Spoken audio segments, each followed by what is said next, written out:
PM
nyo mga kasama natin para ma-add kayo sa Caring is Caring. Puntahan nyo YouTube channel natin, AgroTipid PH. Bye bye.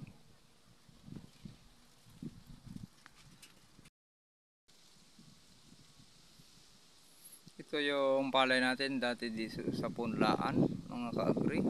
Ayan. Ganyan na siya kakapal. At may nabibilang na tayo dyan na mahigit 30 sowi.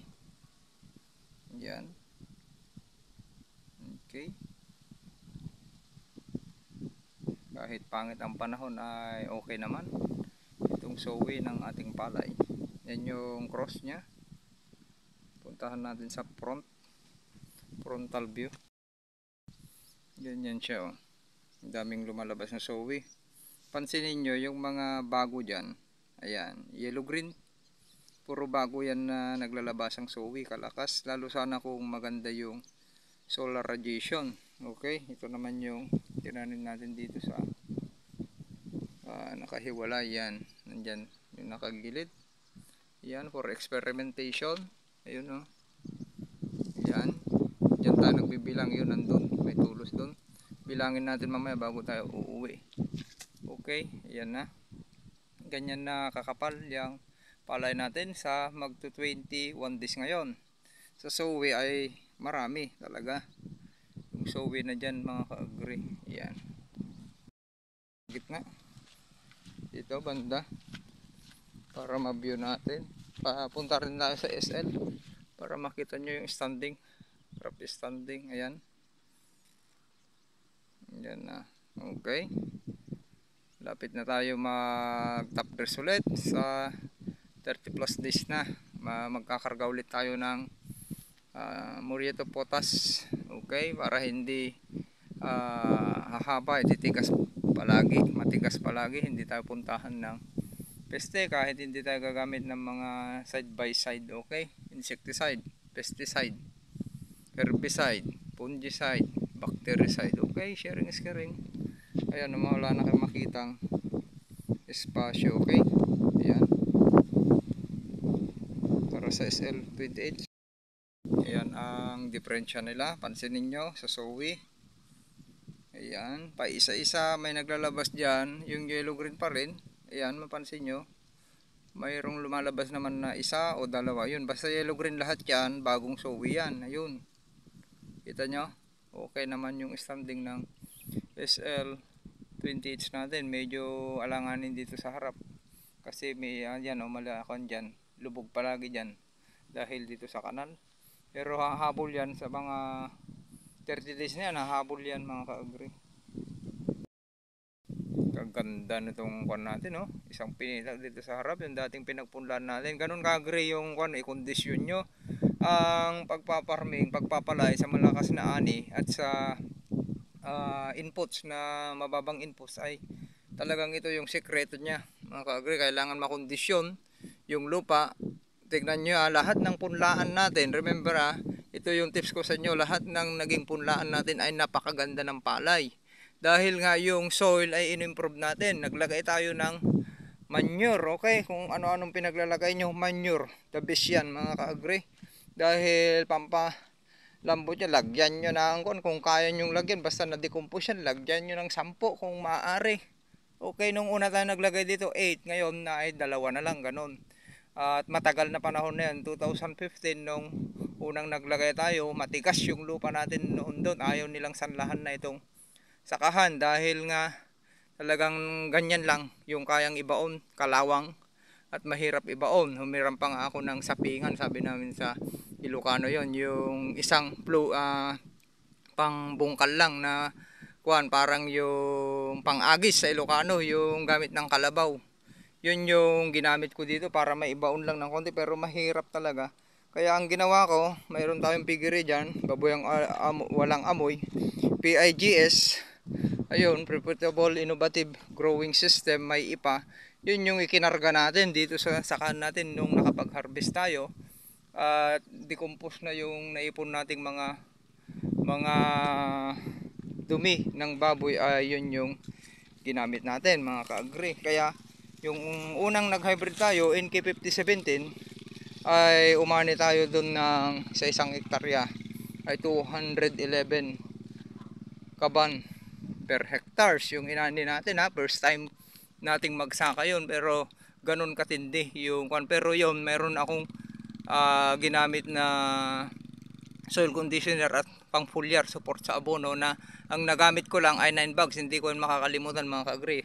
2015 inani ko yun ng April 25, 2015. Kasi paano ko makakalimutan yun, first time ko magsaka, kumuha ako ng mas bata sa akin yung pwedeng turuan. Hindi ako kumuha ng mas matanda sa akin, kasi alam ko na hindi maturuan ng mga yon. Kasi alam naman natin ay may pride chicken. Tayong mga Pilipino mahilig sa kanyan, may pride chicken mga ka-agri. Kaya yon, lahat ng sinabi ko ay sinunod. Pag sinunod ng tagasaka, lahat ng sasabihin ng owner, i-guide lang natin, ay walang imposible sa pagsasaka. Mahit natin kagad yung 200 kaban, nasa tamang timing ng climate din mga ka-agri. Huwag kalabanin, okay? Yun din yung isang nagpakon sa atin, di ba? Na umani agad tayo. Ito yung pure organic natin, pinapakita ko sa inyo. Yan, nagamitan ng AgriSave International Corporation all-purpose organic soil and foliar spraying. Okay, humahabol na ito, oh. Ito yung tinanim natin na last, yung binungkal. Ayan, lagyan nga natin ng sign. Ito na lang ilipat natin dyan para kung alam natin yung pagitan dito. Ito yung last, ito dito ilagay natin. Ito yung pagitan, pansin nyo, ito nakatayo-tayo pa konti yung dahon nyo, pansin nyo, yan, lagay na lang tayo dyan. Yan yung pagitan ng binungkal natin na medyo may dili konti, kasi ang lalaki na nung punla. Ganun yun, pag bata yung punla, mas maraming ilalabas na sowi, mas maraming panahon para magsowi ang palay. Unlike sa matanda na transplant shock pa, abutin kayo ng 18 days bago magsimulang magpasowi. Maiksi yung panahon para magsowi yung palay, lalo kung early maturing variety. 105 days lang yan, or 100 105 days, 110, 100 days ay wala kayong aanihin. Kailangan nyo, hindi na pwede yung 1 into dun mga ka-agri kung early maturing variety or medium. Maglagay kayo ng mas marami sa 1 into. Yun yung tips ko. Dagdagan nyo yung binhi ninyo. Yun yung katotohanan dun. Kaya nga ang daming mga kwan dyan na hindi umaani ng 200. Recommendation na 15 kilos. Wala pa kayong panghulip doon. Kung ang dami yung kohol, sa lowland kayo. Gaya dito sa atin, okay? Ayan. Yung pure organic natin, hindi naman nagpapatalo. Kita nyo? Gaano nakakapal yan pag ibinaba natin. Matangkad na yan, okay? O, di ba? Hindi naman nagpapatalo.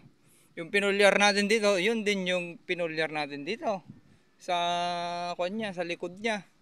Ayan, ibig sabihin, yan yung combine in organic fertilizer, abono, at yun din yung rate natin. Ayan.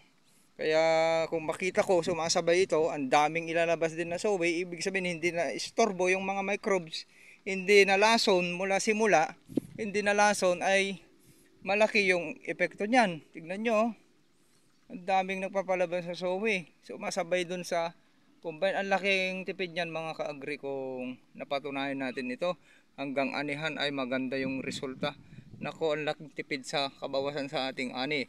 Gagawa lang tayo ng protocol sa inyo, para sa inyo. Gagawa si Aggressive International Corporation ng protocol para sa inyo, para umani kayo ng wala pang 10,000 na gastos ay kayang umani ng 130 or lagpas 150. Ayaw nyo pa yun mga kagre, ang hirap ngang anihin ng mga hybrid yan, ang daming gastos. Okay, sharing kuha lang tayo ng maghanap tayo ng magandang protocol. Yung seeds, ayan, magrekomenda tayo ng magagandang seeds, yung quality seeds. Okay, ganun na lang, punta naman tayo dito sa SL28 natin, ayan. Di ba? Ang dami rin. Ito yung pinakamaganda, sinabi ko, punlaan din natin noon. Tignan nyo kung paano magsowi. Napakarami kasi kondisyon yung lupa, tignan nyo. Daming microbes niyan, ang daming humus. Yung lumot natin hindi green na may toxic. Hindi lahat ng lumot ay good lumot. Meron yan negative na lumot yung nagiging toxic, okay? Ayan, nakakasira sa din. Ayan, okay? Sharing is caring. Nandito sa AgriTipid. Kung tumulong, puntahan nyo yung YouTube channel natin, AgriTipid PH. Ayan yung diferensya ng pure organic at combined inorganic fertilizer at organic. Bye bye. PM nyo mga kasama natin para ma-add kayo sa group chat. Maraming salamat.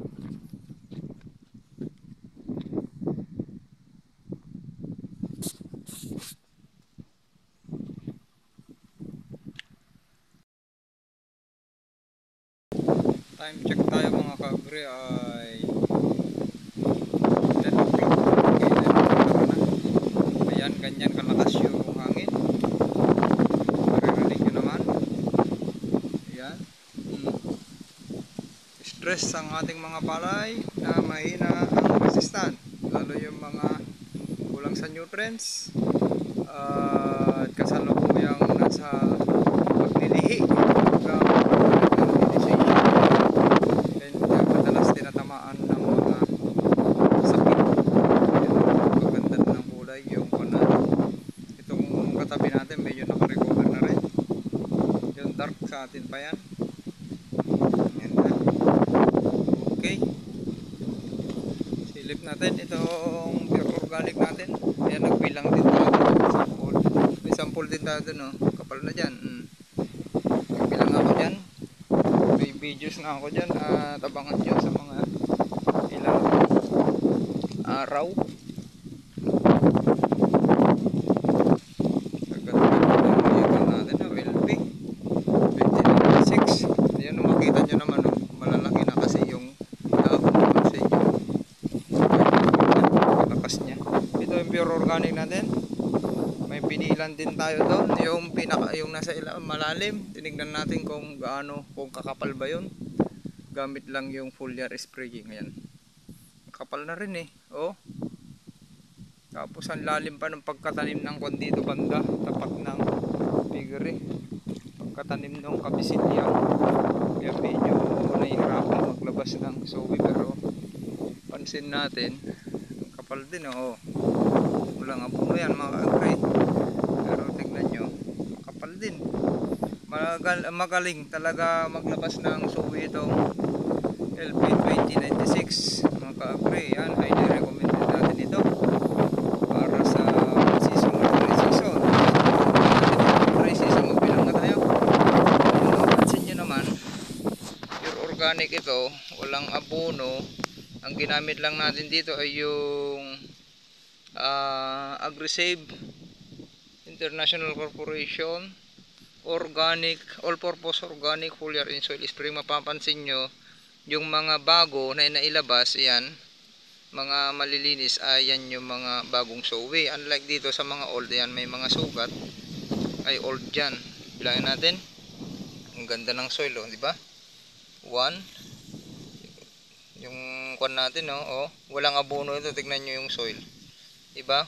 Hindi siya green yung lumot, kundi kulay humus, brown black. 1, 2, 3, 4, 5, 6, 7, 8, 9, 10, 11, 12, 13, 14, 15, 6, 16, 17, 18, 19, 20, o 21. May 21 na mga ka-agree na nailabas siyang kung natin pure or ibig sabihin nakikisabay din lalo yung pagkatanim dito. Pansin natin noon pa isa-isa dalawa yung kabisilya, halos kwan lang yan, naki-extra lang kasi nga leader siya, naki-extra lang na itinamnan niya itong maliit. Magtanim man yun or hindi ay pwede kasi siya yung pinaka leader ng mga manananim. Okay, bilang tayo ulit. Ito nga, try natin ito, nasa ikatlo na kwan rows. 1, 2, 3, kita ba? 4, 5, 6, 7, 8, 9, 10, 11, 12, 13, 14. O, di ba? Hindi na masama yung sawi niya. 14 tapos mahigit 20. Ibig sabihin, sumasabay din. Sumasabay din ito. Lalo yung nasa punlaan natin. Yun, siyempre, iba yung pagkasalang ng punlaan natin. Mas makapal na naman dun. Mapapansin nyo naman, oh. Makapal dun banda pag nagbilang tayo dun. Baka mahigit ko ng mga yun. 20. May 30 na rin dun pag nagbilang tayo. Sumasabay din dito sa combine organic, all-purpose organic, foliar, fertilizer and soil spraying dito kasi malalim yan eh. Pagsakan ng tubig dito medyo nahuhuli dito banda, pero doon makapal na. Itong SL natin naman, tingnan natin ito, dating punla natin dito na yung nakita ko na pinakamagandang lupa natin dahil dito tayo nagpunla no, yung pinakita ko sa inyo noong mga 10 days pa ganon. Ito na siya ngayon. Ito yung SL28H. Ayan, tignan nyo kung gaano kalalaki yung puno niya. O, di ba? Ganyan siya, mas malaki yung puno at dahon ng kwan natin. Ayan. Kaya pag binilang naman natin, makikita nyo, oh, mas kukunti siya. Pansin nyo? Mas kukunti yung linabas. Kasi malalaki yung puno. Okay, try natin magbilang. Ang layo kasi nitong kwan dito. Dito na yung pinaka-kwan, hindi itong gilid na to malalim. Dito na yung pinaka-manipis sa gilid. Yan, kasi hinulipan pa natin yan. Ang lagyan, oh, sa gitna, pinaka-gitna niya. Ang lalaki na. Okay. Ayan, yan ang pina-stress yung palay natin ngayon sa ganyang kwan, sitwasyon ng panahon. Pansin nyo ulit, yan tinira ng kwan yan, oh. May tinira na naman dito. Ayan, tignan nyo yung soil ulit natin dito. Tignan nyo kung gaano kakwan nagtatrabaho yung mga organismo. Okay, yung susunod naman dito pala mga ka-agre, yun, oh, makikita na natin nabubuhaghag yan. May sapat na oxygen sa bandang ugat. Tapos may korisa naman. Yung susunod yan, pag napapatuyuan natin, dahan-dahan natin bumaba yung tubig, yan naman yung mangyayari. Maraming lalabas na yun mga ugat ng ating palay. Okay, bilangin muna natin. Ang dami natin pag-aralan sa natural and organic farming. Hindi lang sa chemicals tayo magaling or synthetic. Pag pinag-combine natin yan, organic, natural, chemicals at synthetic, pag naging bihasa tayo dyan, pinag-combine nyo sa i-apply natin dito sa pagsasaka, kahit dito sa walang palay or sa ibang crops, sa mga tanim, talo nyo yung mga gumagamit lang. Sinasabi ko sa inyo, 100% talo nyo yung mga ang alam lang ay chemicals at synthetic. Mga lason-lason na yan, malayo ang kanyan, gap nyan mga ka-agri. Dahil tayo nga, nahuli sila ng 2 moves, tayo 4 moves na. Yung pinag-aralan natin sila, 2 moves lang. Okay, bilangin natin 1, 2, 3, 4, 5, 6, 7, 8, 9, 10, 11, 12, 13, 14, 15, 16, 17. Okay, ibig sabihin may 17 na dito. Ibig sabihin may 17 na dito, mayroon na rin dyan lumalabas na 20. Ito na yung pinakamaganda na pinapakita ko sa inyo dito sa SL28 natin, dahil itong lupa na to na i-condition natin. Dating punlaan natin ito ng SL19H nung wheat season. Tapos yung BioRice na bagong variety at yung BioRice 650. Okay? Yan yung gusto kong palabasin sa inyo. Hayaan nyo ngayon kasi nasa active tillering tayo. Panahon ng pagsusuwi, panahon panaggipe, na-control naman natin yung damo. Nakita nyo, hindi tayo gumamit ng herbicide. Hantay nga gimamit, pang patay ti ruot, pamatay damo. Pero, ang resulta, nandyan, na walang sumibol na damo sa pamamaraan natin. Puntahan yung YouTube channel natin, Agritipid PH, nandun nakalatag na, or sa group chat. I-PM nyo ako or sa ating mga kasamahan para malaman nyo yung proseso. Marami kayong mapag-aralan na hindi gagamit ng herbicide na siya pang sisira sa ating lupa, sa ating tanim pag nag-overdose.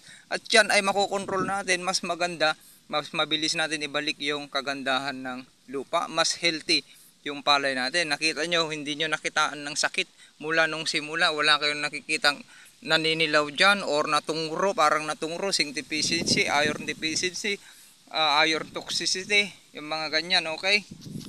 O, ayan. Tapos, ang naglalabas ngayon, yung root hair. Siya sa akwan. Ayan. Ayan. Ngayon, di ba? Mapansin nyo, pag mahina kasi ang pixel ng kwan natin. Pag tinutok ko yan, habang natutuyuan yan, mapansin nyo, naglalabas ngayon ng mga ugat. Tignan natin dito sa pure organic. Ganun din. May basa-basa pa kasi medyo mas mababa dito. Pumunta dito yung ibang kwan. Tignan nyo, maglalabas din ito, pure organic natin, ng mga root hair dyan. Ayan, nagtatrabaho yung one. Hanap tayo sa medyo natuyuan na. Okay, yan, ina-actual ko na sa inyo yung actual pinag-aralan, theoretical, actual na ginagawa, actual na pag-obserba, actual na pag-analisa, pag-monitoring na isinishare ko sa inyo mga ka-agri. Nandito sa Agritipid PH, handang tumulong sa inyo. Sinabi ko sa inyo na walang bayad mga ka-agri. Naniningil ba tayo sa inyo? Ang laking impormasyon yan. Pag sa iba yan, mayaman na tayo kung talagang nagpapabayad tayo bawat impormasyon. Hindi tayo ganun mga ka-agri. Importante maitaas natin ang ani at kita sama-sama, tulong-tulong itaas ang ani at kita para matigil ang importation. Walang malulugi sa pagsasaka, basta tanggalin yung 3S ng ating tagasaka at yung owner.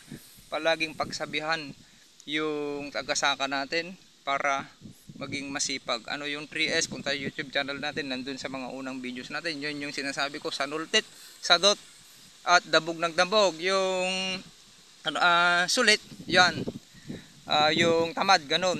Okay, ayan sumasabay naman. Kaya kung mapatunayan natin sa produkto natin, ayan, nandyan naman sa atin, in-actual natin yung produkto na Aggressive International Corporation. Ayan, ay ang laking tulong dito. Agree, kasi ang gusto ko lang palabasin na dito, yung sowi.